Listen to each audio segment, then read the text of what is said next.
Imagina que você não consegue distinguir onde você termina e o mundo começa, que não existe eu ainda, que tudo que você é depende completamente de outra pessoa. Esse é o começo de toda a vida humana. E foi esse mistério que um médico inglês passou a vida inteira tentando decifrar. Seu nome era Donald Woods Winnicott. Médico de crianças, antes de se tornar um estudioso do comportamento humano, Winnicott acompanhou mais de 60.000 famílias ao longo da carreira. Não era um teórico de gabinete.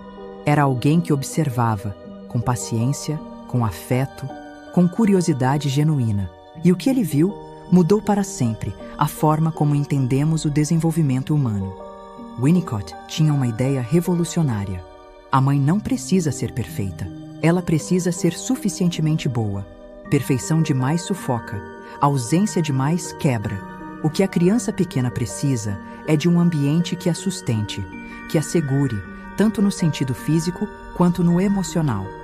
Winnicott chamou isso de holding, uma presença que diz, sem palavras, eu estou aqui, você pode existir.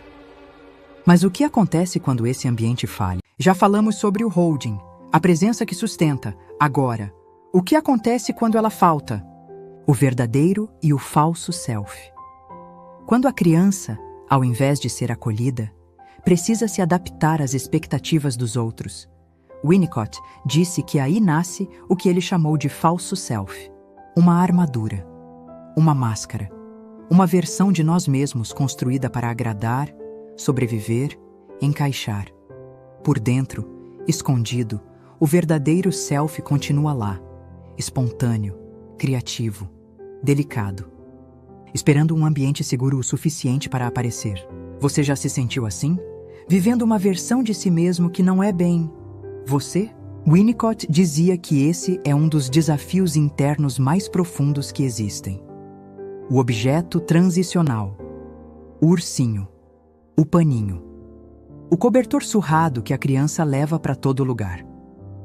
Para Winnicott, esse objeto não é frescura. É o primeiro símbolo que a criança cria, o primeiro passo entre o mundo interno e o mundo externo. E ele vai além. Toda a arte, toda a cultura, toda a criatividade humana é isso. É o adulto ainda brincando nesse espaço entre o real e o imaginado. E por falar em brincar, Winnicott tinha algo poderoso a dizer sobre isso. Falamos sobre o holding, o falso self, o objeto transicional. Agora, chegamos ao conceito que amarra tudo, o brincar. Brincar é sério. Winnicott tinha uma frase que resume muito. É no brincar e somente no brincar que o indivíduo, criança ou adulto, pode ser criativo e usar toda a sua personalidade. Para ele, brincar não era fuga da realidade. Era o lugar onde a gente se torna quem somos. E o processo de autoconhecimento, no fundo? Era dois adultos brincando juntos, com segurança o suficiente para que algo verdadeiro emergisse. Winnicott nos deixou em 1971. Mas o que ele deixou é uma das perguntas mais bonitas já feitas sobre o ser humano. Como criar um ambiente bom o suficiente para que uma pessoa se torne quem ela realmente é? Essa pergunta vale para mães e crianças. Vale para guias de autoconhecimento e pessoas em jornada. Vale para professores, para líderes, para amigos. E talvez valha para você, pensando em como trata as pessoas ao seu redor. Ou em como te trataram. Se essa série te tocou, começa por o brincar e a realidade.